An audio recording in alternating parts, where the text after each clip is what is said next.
Okay, got an AC not working. Just went down inside and turned it on, and nothing's firing up here. So take a look, see what's going on. Here's our fuse. Move this around a little. Could be our fuses. Went ahead and pulled the correct disconnect. Make sure it's the right one. And now we'll get into the controls here.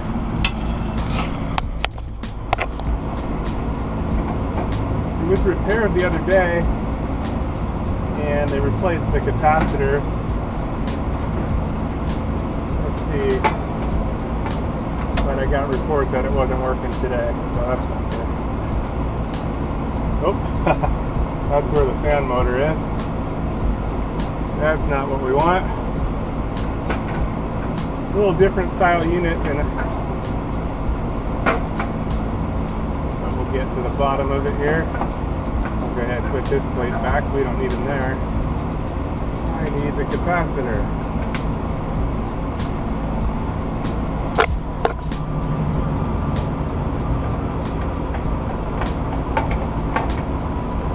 For now.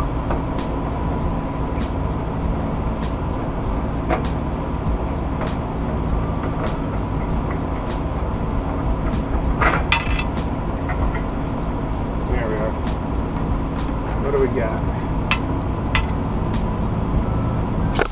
Contactors sucked in here, but we had no power. We've got a really old time relay. Got a blue wire, red wire, and we've got our 5 microfarad capacitor. We got no hard start kit installed, so I suspect that's what's going on. Probably a unit sat there humming, trying to start, and couldn't start. Oh, well, there it goes. Fan motor did not kick on. So see if I push start the fan motor.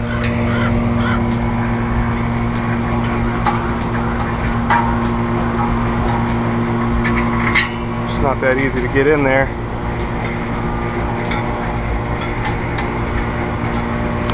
Seems like it wants to start.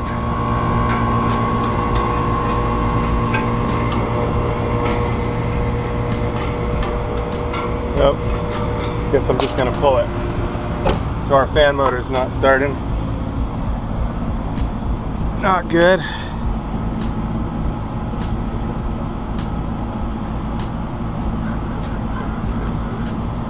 Probably could push start it from here, but that isn't gonna help me. It's not starting on its own. Let's see what's going on. Looks like we've got the wrong capacitor on here.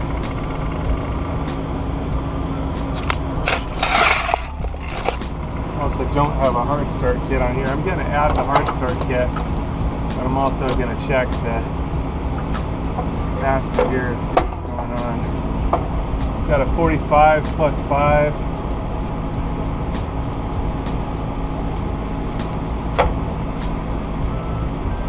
Oh, there's a poor contact on the blue wire there. Got the red wire. I'm going to discharge my capacitor.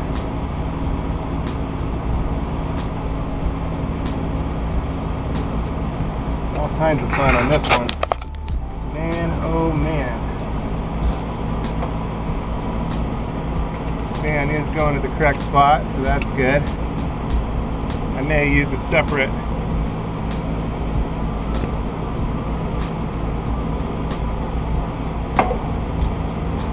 deal to that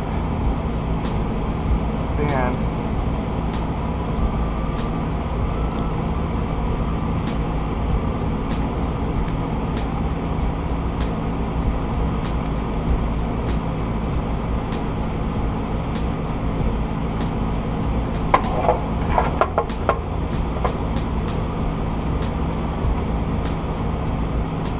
Okay, plug it in again, see what we got.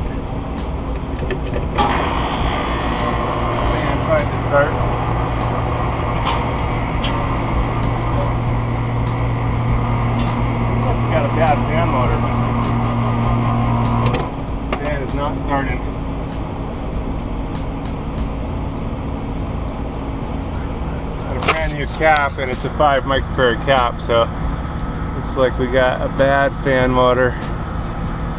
All right, go change it out, get it going. Discharge my cap and we'll get it done. Okay, so I found the old capacitor that was replaced, a little different style, but it's a 35+3, and so what was put on there was the wrong size. So I'm going to be changing that to the 35+5. This one was 35+3, and so the old fan motor used the 3 microfarad, but the fan motor I'll be changing it to will be the 5 microfarad capacitor. But anyway, that's the story there. Change it out and get it going. One tricky thing with the new fan motors is they don't supply the new bolts for you a lot of times. There's one thing to be aware of. You may need to get your own bolts, so that's what I've done here. That way I'll be ready. Put these on here so I don't lose them. Well, I'll put them in my pocket, I'll be alright. Anyway, there's the new bolts. So I just put them in this little bag that has some lock washers, so that's good. I use those. And just keep it with the deal. Maybe bring an extra bolt. Have an extra one. Just in case. Alright, ready to go. Get this puppy changed out. I'll bring a rag, some cold water, and my channel locks.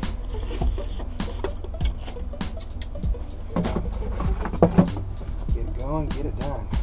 We're gonna get my fan motor going. And look, there's a biplane up there. Hey, if I was gonna have a fan motor, today'd be the day to do it, for sure. It's a nice day. Alright, so on the new motor, we want to match our rotations, which is usually 1075 on most of these. The one on there is a 1/5 horsepower, yeah, and 1075 RPM. Fortunately, they're usually pretty common, at least for my types of unit.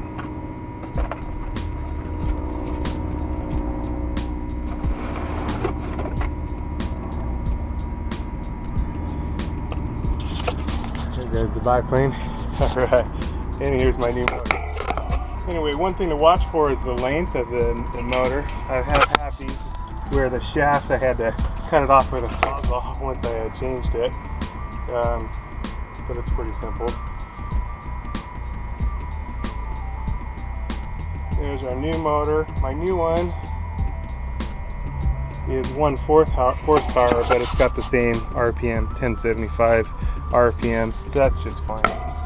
No biggie there. The other one was 1/5 horsepower, but that's not a concern. You'll need to take off the lid by removing all the screws here.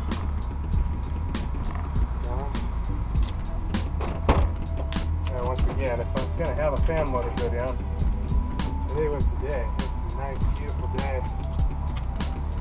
Nice and cool. Not going to get too many more of these. Anyway, we've got these screws here. A 6-in-1 screwdriver works out really good for this.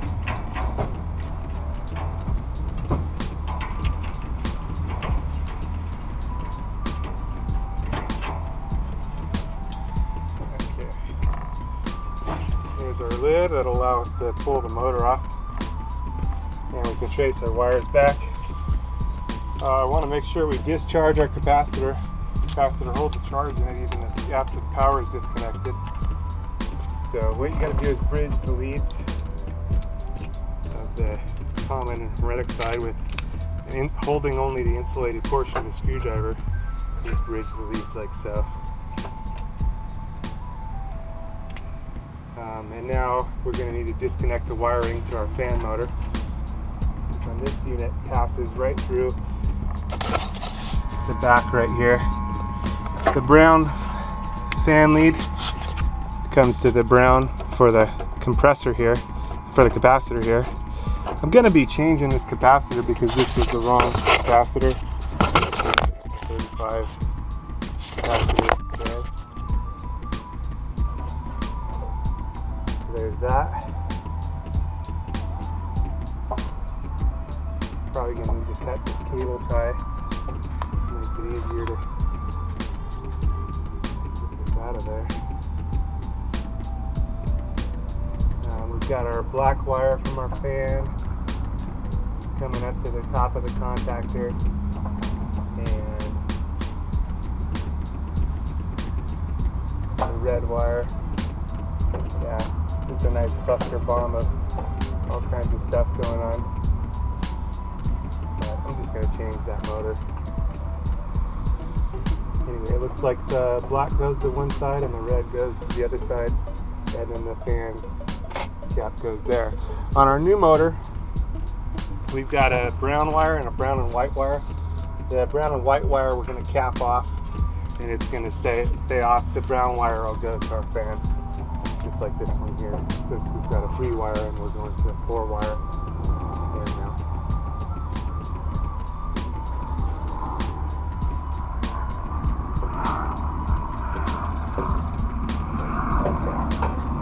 And since I'm just going to be changing this, I can actually just cut these and pull these through. I think that's going to make it a lot easier to change out.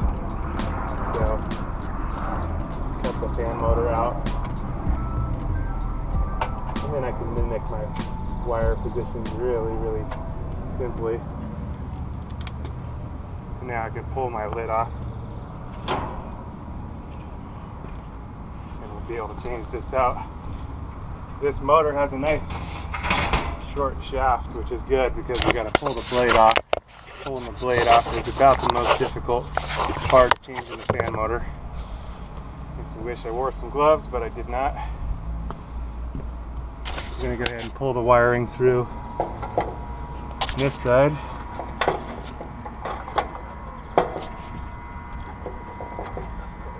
Pull our fan motor there. The red, black, and the brown.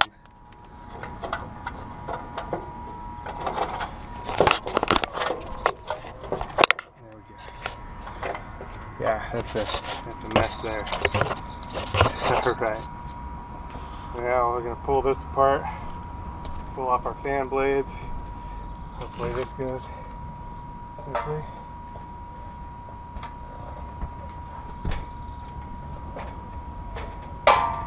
Loosen our nut here. There we go.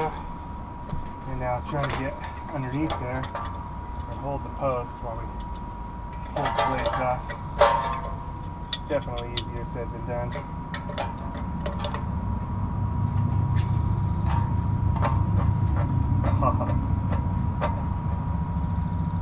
It's like even the post is separated.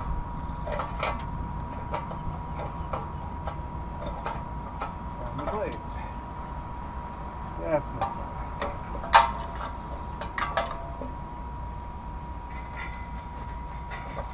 Yeah, not good. Oh, there we go. You want to avoid putting any kind of pressure on the blades themselves.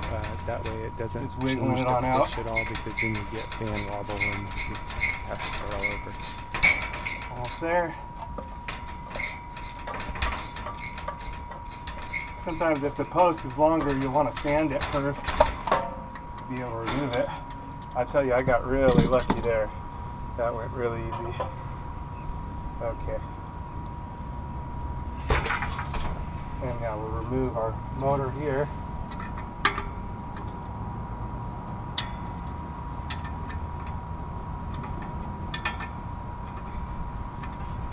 Just loosening all the nuts here. Pull them off.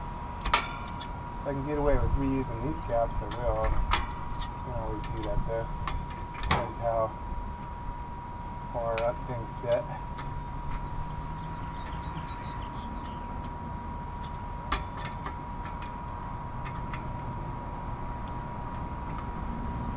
Or I'm glad for the nice day to do this. And yesterday it would have been all different. It was hot yesterday.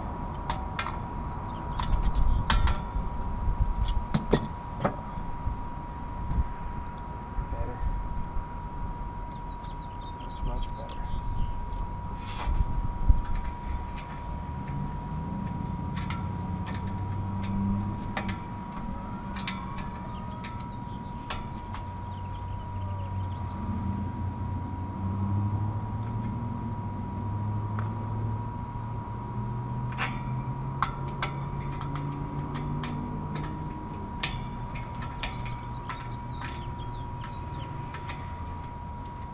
Better to do that top one last and let gravity work with us.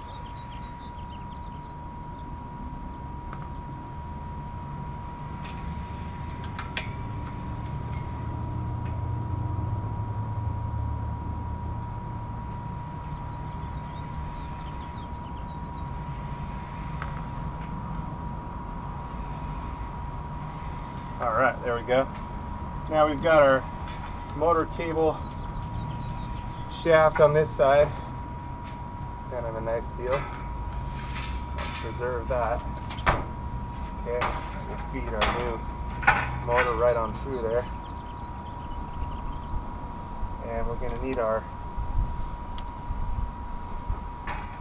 wiring to face the correct direction.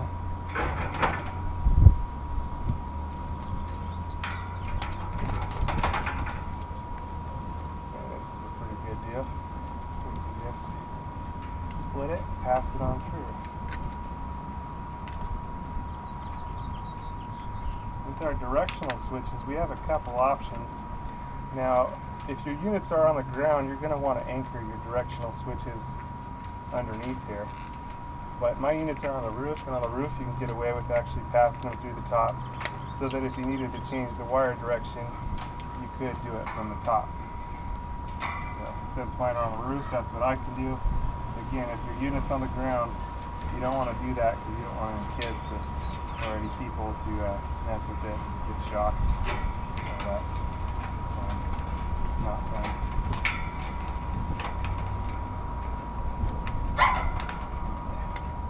Now I can pass that on through.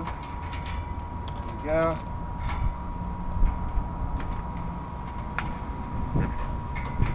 Nice and tucked in. And we'll just have our ground wire, going to pass that up top, right on through, as well as our reversing wires. Again, for units on the ground, you don't want to do it this way. You want to just anchor these. You can put it inside there, or you can